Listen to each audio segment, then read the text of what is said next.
Unaware he just splashed mud on the Mafia Boss's pregnant wife, Scott Boyett felt the sick thrill of revenge before he saw the black SUV door open. That same cold laugh that once echoed through their apartment as he called Nancy too mediocre to ever matter. That same sneer now twisted across his face as filthy street water drenched her light blue blouse, the fabric clinging to the miracle growing inside her, the child he once dismissed as a burden that would destroy my career. Scott leaned from his car window, eyes gleaming with malice. Still wading through garbage, Nancy? Guess some people are born to be covered in filth. You were always a failure. Then the polished Italian leather shoe touched wet asphalt. Thomas Knight stepped out of the armored SUV Scott had nearly sideswiped. His tailored brown suit immaculate. His face carved from pure lethal fury.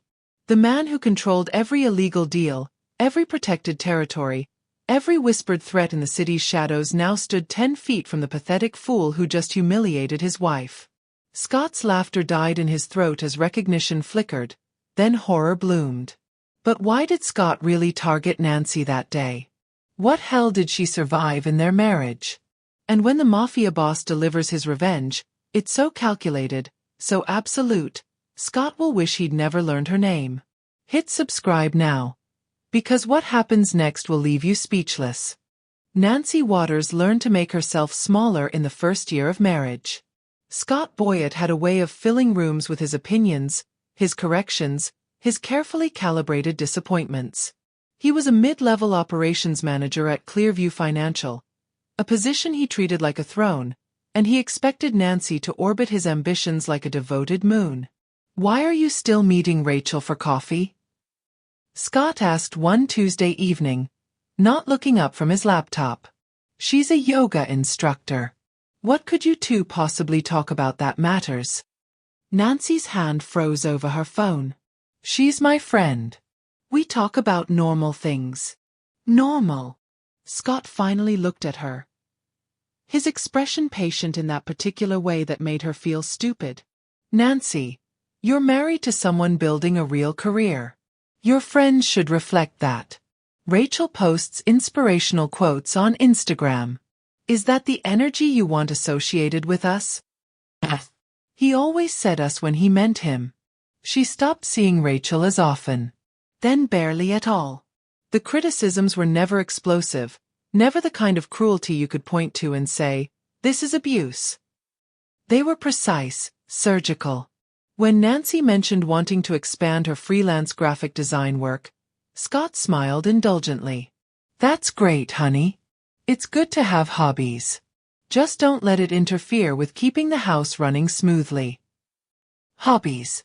As if the portfolio she'd built, the clients who actually paid her, the late nights perfecting layouts were just ways to pass time until something real came along. Scott's colleagues became their social circle. Men in identical navy suits with wives who discussed kitchen renovations and vacation homes. Nancy tried to fit the mold, tried to laugh at the right moments, tried to care about market fluctuations and corporate mergers. But she could feel Scott's disappointment radiating across every dinner table when she fumbled a conversation about quarterly projections or admitted she didn't follow financial news. "You embarrassed me tonight," he said after one particular dinner party, his voice quiet as they drove home. "When Jim asked about your thoughts on the Federal Reserve's rate decision, you just stared at him." "I don't know anything about that, Scott." "Exactly. That's the problem. You don't even try to educate yourself. I need a partner who can keep up, Nancy. Not someone who makes me look like I'm married down." Married down. The words hung in the car like smoke. She tried harder. Read financial articles she didn't understand. Wore the clothes Scott suggested. Laughed less loudly. Stopped mentioning her design projects entirely because the way his eyes glazed over when she talked about color theory made her feel pathetic. But nothing was ever enough. Her cooking was fine, but maybe take a class? Her cleaning was decent, but you missed the baseboards again. Her appearance was pretty, but you'd look more polished with different hair. The worst part wasn't the criticism. It was the way Scott delivered it with such calm certainty. as if he were simply pointing out objective facts. As if Nancy's inadequacy was something they both understood and accepted. As if his disappointment in her was reasonable, measured, and entirely her fault. She started believing him. Started seeing herself through his eyes. Mediocre, unambitious, fundamentally lacking. Started thinking that maybe, if she just tried harder, became better, he might finally look at her with something other than patient resignation. She was wrong. Scott didn't want her to improve. He wanted her to fail. Because her failure was the only thing that made him feel successful. The Clearview Financial Annual Gala was held at the Meridian Hotel. All crystal chandeliers and waiters carrying champagne flutes on silver trays.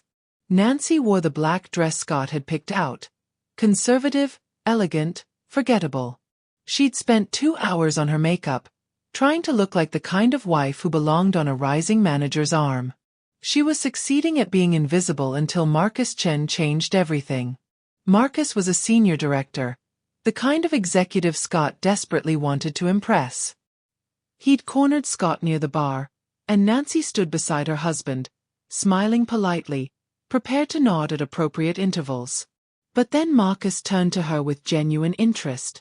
"Nancy, Scott mentioned you do design work. What's your specialty?" Something warm flickered in her chest. "Brand identity. Mostly. Logos, website design, visual storytelling for small businesses. I just finished a full rebrand for a local coffee roaster that's expanding to 3 new locations." Marcus's eyebrows lifted. "That's impressive. The market for authentic brand narrative is exploding right now. Are you taking new clients?" Nancy felt herself standing straighter. "Actually, yes. I've been building my portfolio specifically around. It's more of a hobby, really." Scott's voice cut through hers like a knife through butter, smooth and dismissive. "Nancy likes to stay busy, and it's cute that local shops let her play around with their logos. Keeps her occupied while I'm building the actual career." The word, cute, hit her like a slap. Marcus's expression shifted slightly, politeness replacing interest. "Ah, well, that's nice," Scott continued, warming to his audience. "I mean, it's not serious work, obviously. She charges what, honey? Couple $100 per project? It's basically volunteer work." He laughed, and 2 other colleagues who drifted over laughed with him. "But it makes her happy, and that's what matters, right? Happy wife, happy life." Nancy's face burned. The champagne glass in her hand trembled slightly. "Nancy's always been more of a creative type than a business mind," Scott continued, his hand finding the small of her back in a gesture that looked affectionate but felt like ownership. "She doesn't really understand scaling, monetization, market positioning. It's adorable, honestly. She makes these little websites for mom-and-pop places and acts like she's running an agency." The men around them chuckled. One of them, David, she thought his name was, nodded knowingly. "My wife does scrapbooking. Same energy." Nancy stood frozen, dying incrementally with each word. The coffee roaster client had paid her $4,000. She had a wait list. She'd taught herself advanced CSS and user experience design through online courses. She'd built something real. And Scott had just reduced it all to a cute hobby. Adorable. Not serious. In front of the very people whose respect he demanded she earn. "Excuse me," Nancy whispered, setting down her glass. "I need the restroom." She walked carefully across the ballroom, her vision blurring. In the marble bathroom, she gripped the sink and stared at her reflection. The perfect hair, the forgettable dress, the woman who'd spent 3 years making herself smaller and smaller until she'd almost disappeared. Scott didn't respect her. He never would. Because respecting her would mean acknowledging she had value independent of him. And Scott's entire identity required her to have none. That night, lying beside her sleeping husband in their king-sized bed, Nancy made the decision that would change everything. She would file for divorce. The divorce took 8 months. Scott made sure every single day of those 8 months hurt. He told their mutual friends that Nancy had become unstable and ungrateful. He posted vague social media updates about supporting someone for years only to be abandoned when they got bored. He made sure everyone at Clearview Financial knew his version of the story, that Nancy had thrown away a good marriage because she couldn't handle being with a successful man. Nancy stopped going to their old coffee shop, stopped shopping at their usual grocery store, stopped existing in any space where she might run into someone who'd look at her with pity or judgment. She threw herself into her design work, taking on every client she could find. The work was the only thing that felt real, the only thing Scott couldn't twist into a story about her inadequacy. 6 weeks after the divorce was finalized, Nancy's friend Melissa dragged her to a small gallery opening in the arts district. "You've been a hermit for months," Melissa insisted. "You need to remember there's a world outside your apartment and laptop." The gallery was intimate, featuring an emerging artist's abstract landscapes. Nancy stood before a painting of Fracture Horizons, finding unexpected comfort in its brokenness, when a voice beside her spoke quietly. "She calls this one After the Storm. I think it's about rebuilding." Nancy turned to find a man studying the same painting. He was tall, with dark hair and an intensity in his dark eyes that should have been intimidating but somehow wasn't. He wore a simple black sweater and dark jeans. No designer labels, no obvious wealth signaling, nothing like Scott's carefully curated corporate armor. "I think you're right," Nancy said. "It feels like something coming back together." "Thomas." He extended his hand. "Nancy." They talked for an hour. Thomas asked about her work, and when she mentioned design, he leaned in with genuine interest. "What kind of projects are you most proud of?" Not, "What do you do for fun?" or "Is that profitable?" Just direct, sincere curiosity about what mattered to her. She told him about the coffee roaster rebrand, about a non-profit she'd helped establish their visual identity, about the satisfaction of seeing her work exist in the world. Thomas listened like her words had weight, like her accomplishments deserved space. "That's remarkable," he said simply. "Creating identity from nothing, giving businesses their face to the world. That takes real skill." Nancy felt something unlock in her chest. "What do you do?" "I manage organizational operations. It's complicated and honestly pretty boring." He smiled slightly. "I'd much rather hear more about your design philosophy." He didn't name-drop companies or brag about his importance. He didn't check his phone obsessively or scan the room for more important people to network with.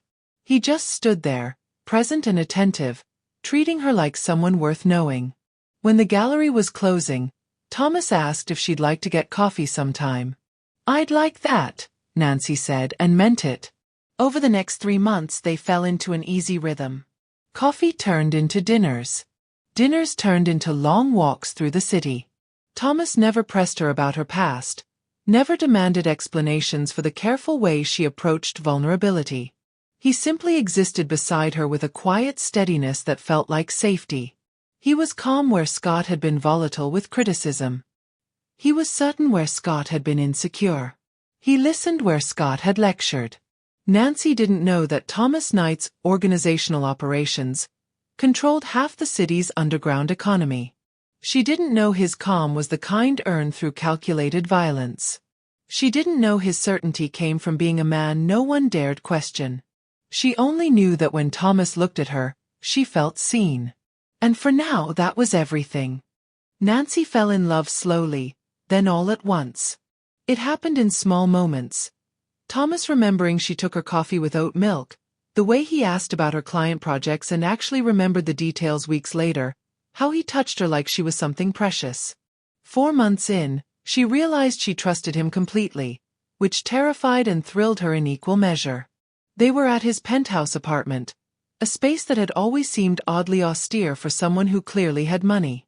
Nancy had learned not to ask too many questions about Thomas's work. He'd deflected gently enough times that she understood it was complicated, probably confidential, Maybe boring corporate acquisitions like he'd suggested. But that night, Thomas poured 2 glasses of wine and sat across from her with an expression she'd never seen before. Something heavy, almost resigned. "Nancy, I need to tell you something. And after I do, you're free to walk out that door. I'll have a car take you home, and you'll never hear from me again if that's what you want." Her stomach dropped. "You're married?" "No." A ghost of a smile. "Nothing like that. But it's—" "Nancy, I haven't been honest about what I do." She set down her glass, waiting. Thomas took a breath. "I run an organization called the Night Syndicate. It's not a corporation in the traditional sense. We control significant portions of the city's underground economy. Protection, imports, territory agreements, enforcement. People call me a lot of things. The most common is Mafia Boss, though that's somewhat reductive." The words hung between them like smoke. Nancy's brain struggled to process what she was hearing. Thomas, her Thomas, who brought her flowers and asked about typography, was a criminal. Not white-collar fraud or tax evasion. Actual organized crime. The people you see sometimes. The men in suits who call you sir, she said slowly. They're not business associates. They're soldiers. Enforcers. My inner circle. Thomas's eyes never left hers. I've built an empire on fear and strategic violence. I've made decisions that would horrify you. I've hurt people who threatened what's mine.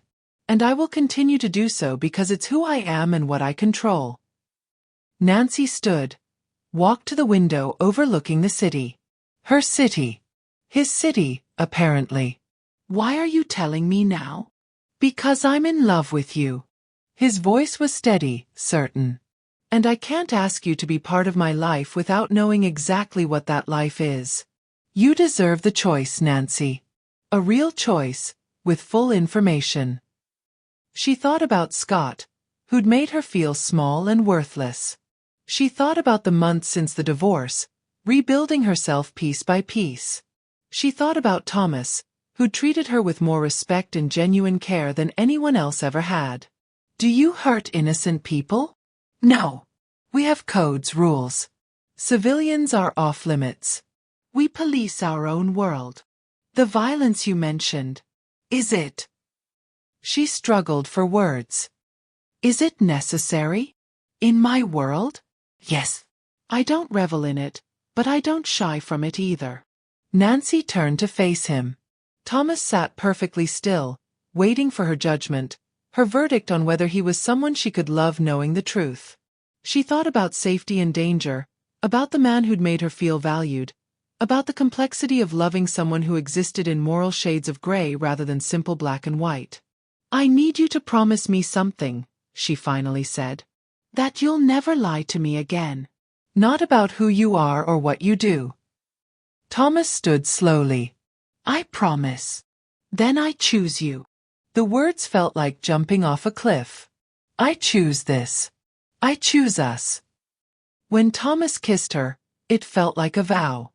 They married on a crisp October afternoon in a private ceremony at Thomas's estate, with only his inner circle and Nancy's closest friends present. Nancy wore ivory silk and carried white roses. Thomas's vows were simple and absolute. "Everything I have, everything I am, everything I control, it's yours. And I will burn down anyone who threatens that." Nancy understood now that when Thomas Knight made promises, they weren't metaphors. Her new life came with unexpected adjustments. The penthouse became their home, but it was a home with security protocols, encrypted phones, and men in dark suits stationed at every entrance. Thomas explained each measure carefully, never dismissing her questions, always treating her intelligence with respect. "This is Silas," Thomas said one morning, introducing a lean man with sharp features and watchful eyes. "He's my right hand, and starting today, he's your permanent security." Silas nodded respectfully. "Mrs. Knight." Nancy blinked. "I need a bodyguard?" "You're married to me now," Thomas said gently. "That makes you valuable leverage to people who'd love to hurt me. Silas will keep distance, but he'll always be close. Non-negotiable, Nancy. She'd bristled at first, the constant shadow, the loss of spontaneity, the reminder that her life now carried calculated risks. But Silas was professional and unobtrusive, and eventually his presence became as natural as the security cameras and reinforced doors. Nancy continued her design work, though Thomas insisted on vetting her clients. "I'm not controlling your career," he'd explained. "I'm making sure no one uses it as an access point to you." It was a distinction that mattered. She met Thomas's organization carefully, in controlled doses. There was Marcus, the comm strategist who ran their financial operations. Vincent, the enforcement captain with scarred knuckles and surprising gentleness when he congratulated her on the marriage. And always Silas, watching everything with those sharp, calculating eyes. They were criminals, yes. But they were also loyal, organized, and they treated her with a deference that had nothing to do with fear and everything to do with genuine respect for Thomas's choice. 4 months into the marriage, Nancy woke up nauseous for the 3rd consecutive morning. At first, she dismissed it. Stress, maybe, or something she'd eaten. But when the fatigue and dizziness persisted, she took a pregnancy test on a Tuesday afternoon while Thomas was handling business across town. 2 lines. Unmistakably positive. Nancy sat on the bathroom floor, staring at the test, her mind reeling. Scott had always made her feel like motherhood was an inconvenience, a burden that would destroy his carefully planned trajectory. He'd convinced her that maybe she wasn't meant to be a mother, that wanting children was selfish given her limited capabilities. But this was different. This was a child created with Thomas, a man who'd chosen her completely, who'd given her safety and respect and unwavering love. When Thomas came home that evening, Nancy was sitting on the couch, the pregnancy test wrapped in tissue paper like a fragile secret. "I have something to tell you," she said, her voice trembling. Thomas sat beside her, immediately attentive. "What's wrong?" She handed him the tissue paper. He unwrapped it slowly, looked at the test, and went completely still. 4-3 heartbeats. He didn't move. Then he looked at her with an expression of such pure, unguarded joy that Nancy felt tears streaming down her face. "You're pregnant," Thomas whispered. "I'm pregnant." He pulled her into his arms, holding her like she might disappear. "A child. Our child." His voice was rough with emotion. "Nancy, I know," she said, laughing through her tears. "I know." That night, Thomas increased her security detail. Silas became even more vigilant. The doctor who confirmed the pregnancy was one of Thomas's trusted physicians, someone who understood discretion absolutely. Nancy Knight was carrying the heir to the Knight Syndicate, and Thomas would let nothing and no one threaten that miracle. At 5 months pregnant, Nancy felt invincible in ways that had nothing to do with logic, and everything to do with the fierce protectiveness she felt for the life growing inside her. The morning sickness had passed, her energy had returned, and she'd started to feel less like a fragile thing that needed constant guarding and more like herself again. It was a mistake she'd recognized too late. She'd been craving fresh peaches, specifically the ones from the farmer's market on Westwood Avenue, the small neighborhood market she used to visit before Thomas, before the security protocols, before her life became something managed and monitored. She mentioned it casually over breakfast, and Thomas had immediately offered to have someone pick them up. "Or I could come with you this afternoon," he'd suggested, his hand resting gently on her visible bump. "I've got time between meetings." But Nancy had shaken her head, feeling suddenly suffocated by the constant supervision. "Thomas, I love you, but I need to feel normal sometimes. Just for an hour. I want to walk through a market and pick out fruit like a regular person." Thomas's expression had tightened slightly. "Then Silas goes with you." "Silas can drive me there and wait in the car. Please. Just give me this." They'd negotiated, as they always did when Nancy pushed against the protective barriers Thomas had constructed around her. Thomas never dismissed her needs, but he also never compromised on her safety. Finally, they'd reached a middle ground. Silas would accompany her but maintain distance, stay 15 feet back, let her browse in peace. Nancy should have accepted that compromise. Instead, standing outside the market 30 minutes later with Silas positioned discreetly near the entrance, Nancy felt that old familiar rebellion rise up. She was tired of being watched. Tired of the constant reminder that she wasn't just Nancy anymore, but Mrs. Thomas Knight, a woman who required armed protection to buy peaches. She turned to Silas. "I'm going to be maybe 20 minutes. 30 tops.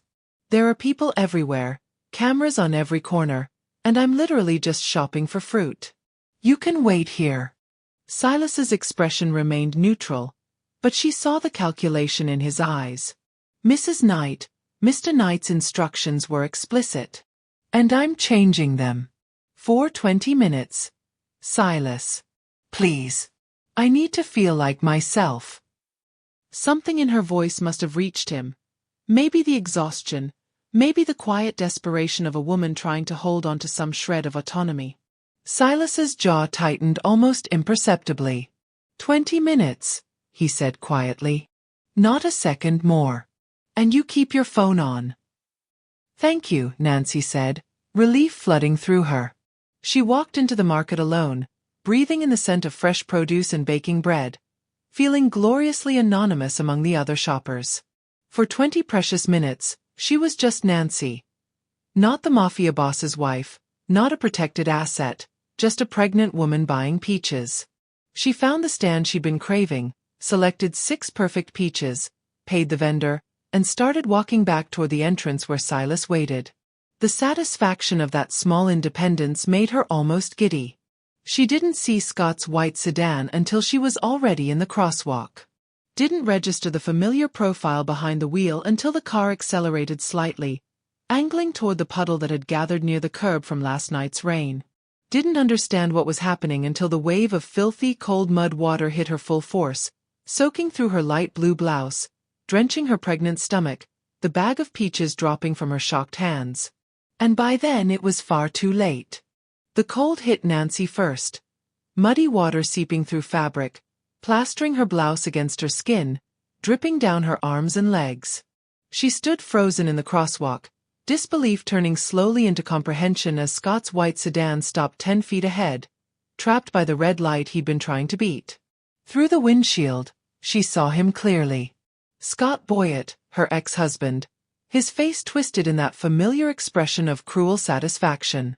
And beside him, a blonde woman Nancy didn't recognize, covering her mouth as she laughed. Scott rolled down his window, leaning out with theatrical disgust. Still wading through garbage, Nancy? Jesus, some things never change. His eyes traveled deliberately to her mud-soaked stomach, and his smile turned vicious. And you actually convinced someone to knock you up? We both know you're not mother material. You couldn't even keep a husband satisfied. How the hell do you think you'll manage a kid? The blonde girlfriend, Carissa, Nancy would learn later, giggled appreciatively. Babe, you're terrible. I'm honest, Scott said, still staring at Nancy with that look she remembered too well, the look that said she was fundamentally less than. Some people need to hear the truth, Carissa. Nancy here spent 3 years pretending she was capable of being a real partner. Guess she's moved on to pretending she'll be a real mother. Nancy's hands instinctively went to her stomach, protecting the baby from words that couldn't hurt it but felt like they could. She opened her mouth to respond, to defend herself, but no sound came. The old paralysis, the old shame Scott had spent years cultivating, rose up and choked her silent. Then she heard it. The heavy thud of a car door closing. Scott's attention jerked past her, and Nancy watched his expression transform from smug superiority to sudden, absolute confusion, then rapidly cascading fear. She turned. Thomas Knight stood beside his black armored SUV, the vehicle Scott had nearly sideswiped in his rush to hit the puddle. Nancy recognized the SUV now. It had been following at a distance. The secondary security Thomas always insisted on even when she thought she'd negotiated it away. Thomas had been watching the entire thing. He moved toward her with controlled precision, each step deliberate, his tailored brown suit immaculate against the gray city street. But it was his face that made Nancy's breath catch. Thomas's usual calm had shattered into something cold and lethal, a fury so pure and focused it seemed to bend the air around him. He reached Nancy first, his hand gentle as it touched her muddy shoulder. "Are you hurt?" His voice was soft, meant only for her. "No, I'm okay. The baby's okay." Thomas's jaw tightened. He carefully removed his suit jacket and draped it around her shoulders, then turned to face Scott. Scott had gone pale, his hands visible on the steering wheel now as if he needed to prove they weren't reaching for anything threatening. "Look, man, I didn't see. It was an accident. You know who I am." It wasn't a question. Thomas stood perfectly still, but there was violence coiled in every line of his body. "I know I don't. Look at me and tell me you don't know who I am." Scott's eyes widened with desperate recognition. Nancy saw the exact moment her ex-husband connected the dots. The black SUV, the armed men now emerging from it, the man whose face occasionally appeared in carefully worded news articles about organized crime investigations that went nowhere. "Oh God," Scott whispered. You're Thomas Knight." "And that," Thomas said, his voice dropping to something glacial, "is my wife you just covered in filth." The color drained completely from Scott's face. Carissa looked between them, confusion shifting toward alarm. "Babe, what's going on?" But Scott couldn't answer. He was staring at Thomas Knight with the expression of a man watching his execution being scheduled in real time. Thomas didn't raise his voice, didn't make threats. He simply looked at Scott for 3 long seconds, then turned to Silas, who'd appeared at his shoulder with military efficiency. "Scott Boyett," Thomas said quietly. "Everything. Now." "Yes, sir." Thomas guided Nancy toward the SUV, his hand steady on her back, leaving Scott frozen behind them. The price for splashing the Mafia Boss's pregnant wife was about to come due, and Scott Boyett had no idea how extensively he was about to pay it. Thomas helped Nancy into the SUV with infinite care, his hand steadying her as she climbed in, the mud still cold and clinging to her skin. He settled beside her, immediately reaching for a blanket kept in the back seat, wrapping it around her shoulders over his jacket. "I'm sorry," Nancy whispered. "I sent Silas away. I thought I could just." "We'll discuss it later." Thomas's voice was gentle with her. "Only her. Right now, I need to know you're safe." "The baby?" "The baby's fine. I'm fine. Just cold and..." She looked down at the ruined blouse, the muddy water still dripping onto the leather seats. Humiliated. Something dangerous flickered across Thomas's face. He turned to Silas, who stood at attention outside the open door. "Scott Boyett. I want everything. Employment, assets, associates, debts, properties, relationships, every person he's ever borrowed money from, every rule he's ever broken, every secret he thinks is buried. I want his life mapped completely within the hour. Consider it done." Silas's expression was granite. "What level of response?" "Total." Thomas's voice carried no emotion, which made it more terrifying than rage would have been. "I want him to understand what it costs to touch what belongs to me." Silas nodded once and disappeared, already making calls. The SUV pulled away from the curb. Nancy looked back through the tinted window and saw Scott's white sedan still sitting at the light, Scott's face visible through the windshield, stricken with terror. 2 unmarked black vehicles had materialized, boxing him in from front and behind. "Thomas, what are you going to do?" "What I should have done the moment he spoke your name with disrespect." Thomas took her hand, his thumb tracing circles on her palm. "No one humiliates you and walks away whole, Nancy. Not ever. And especially not a pathetic middle manager who spent 3 years making you doubt your worth." 15 minutes later, Nancy was in their penthouse bathroom, showering away the mud while Thomas's doctor, Dr. Sarah Chen, discreet and efficient, waited to examine her. Thomas stood outside the bathroom door, his phone pressed to his ear. His voice a low murmur of commands Nancy couldn't fully hear but understood in their intent. By the time Nancy was clean, dry, and dressed in soft clothes, Dr. Chen had confirmed the baby was perfectly healthy and Nancy was physically unharmed. Thomas walked the doctor out, then returned to find Nancy sitting on their bed, still processing what had happened. "Tell me," she said quietly. Thomas sat beside her. "Scott Boyett's bank accounts have been frozen due to an anonymous tip to the IRS about unreported income. His employer, Clearview Financial, received documentation an hour ago showing he's been padding expense reports for 18 months. Detailed receipts, forged signatures, everything they need for immediate termination with cause." Nancy's eyes widened. "How do you already have?" "His building security uses cameras with poor encryption. His corporate email is easily accessible if you know where to look. My people are very, very good at finding what exists, Nancy." Thomas's expression remained neutral, factual. "By tomorrow morning, every professional connection Scott has cultivated will receive carefully curated information about his character. Testimonies from former colleagues he's sabotaged, evidence of him taking credit for others' work, a pattern of behavior that makes him unemployable in his industry." His girlfriend, Carissa Maxwell, junior marketing associate, came from money, values reputation above everything else. She'll receive a message tonight from an anonymous friend, with photos of Scott at a hotel with another woman last month. The photos are real. He's been cheating on her since they started dating. She'll be gone by morning. Nancy should have felt satisfaction. Instead, she felt something more complicated. A kind of awe at the precision, the totality of Thomas's response. "He splashed mud on you while you were carrying our child," Thomas said, reading her expression. "While you were vulnerable. And he mocked you, tried to make you feel worthless again." His hand found hers. "That offense doesn't get a proportional response, Nancy. It gets an absolute one." Outside, the city continued its evening rhythm, unaware that Scott Boyett's entire existence was being systematically dismantled by the most dangerous man in it. 48 hours after the incident, Scott Boyett's life had been reduced to rubble.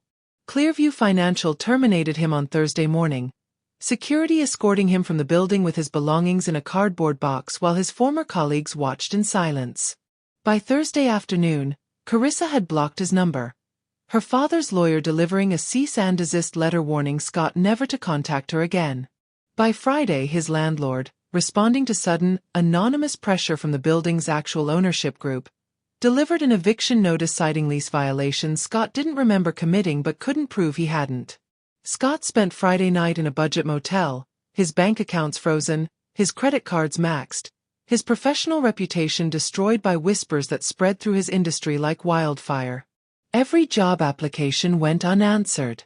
Every former colleague ignored his calls.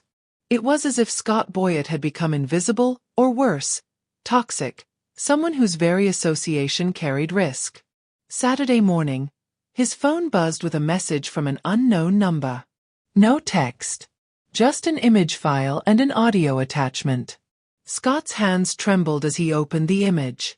It showed Nancy, clean and radiant, standing in what looked like a beautiful penthouse, her hand resting on her pregnant stomach.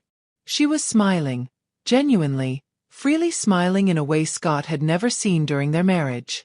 Behind her, barely visible, stood Thomas Knight, his hand protectively on her shoulder. Scott's finger hovered over the audio file. Some instinct screamed at him not to listen, to delete everything and run. But where would he run? Who would protect him from a man who dismantled his entire existence in 2 days? He pressed play. Thomas Knight's voice was quiet, conversational, more terrifying for its complete lack of anger or threat. It was simply factual. "Scott Boyett. You see that woman in the photo? That's my wife. The mother of my child. The single most important person in my world." A pause. "You covered her in filth. You mocked her. You tried to make her feel worthless while she carried something precious." Another pause. Longer this time. "I want you to understand something very clearly. I know where you sleep. I know where you eat. I know every place you might think to hide. And if you ever come within sight of Nancy again, if you speak her name, if you so much as think about her with anything but reverence and regret, what I've done to your life these past 2 days will seem like mercy." The recording went silent for 3 seconds. When Thomas's voice returned, it carried the weight of absolute certainty. "This is the only warning you'll receive. There won't be a second one. Do you understand?" The recording ended. Scott sat on the motel bed, staring at his phone, understanding with perfect clarity that his life as he'd known it was over. Thomas Knight had left him alive, functioning, breathing, but completely and utterly broken, with the knowledge that he existed now only because the Mafia Boss permitted it. Scott deleted his social media accounts that afternoon, changed his number, started looking for work in other cities, other states, anywhere far from the reach of Thomas Knight. He would never forget the lesson. Never forget the price of touching what belonged to the most dangerous man in the city. 3 months later, Nancy Knight gave birth to a healthy baby boy in a private hospital suite surrounded by the best medical care Thomas's resources could provide. Thomas held his son for the first time with tears in his eyes. This man of calculated violence made gentle by the tiny life cradled in his arms. "Gabriel," Nancy whispered, watching her husband with their child.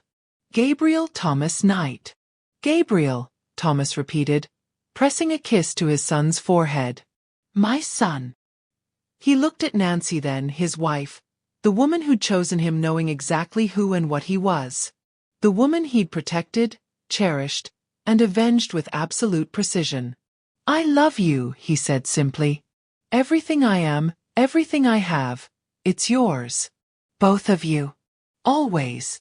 Nancy reached for his hand, linking their fingers together over their sleeping son. She thought briefly of Scott, of the woman she'd been in that marriage, of how far she'd traveled to reach this moment. She was Nancy Knight now. Protected, respected, loved with a fierceness that would level cities if she asked. The wife of a mafia boss and the mother of his heir. And she had never felt safer in her entire life. Nancy's story isn't just about revenge or power. It's about recognizing your worth when someone tries to convince you that you have none. Scott spent years making Nancy believe she was insufficient, mediocre, unworthy of respect. He used subtle cruelty to keep her small, to keep her doubting herself. And Nancy almost believed him. Almost accepted that diminished version of herself as truth. But she didn't. She chose to leave. She chose to rebuild. She chose to see herself as someone deserving of genuine love and respect. And when Thomas Knight entered her life, she chose to accept the fierce protective devotion he offered, even when it came wrapped in danger and complexity. If you're in a relationship where someone makes you feel less than, where your accomplishments are dismissed as hobbies, where your worth is constantly questioned, that's not love. That's control. And you deserve better.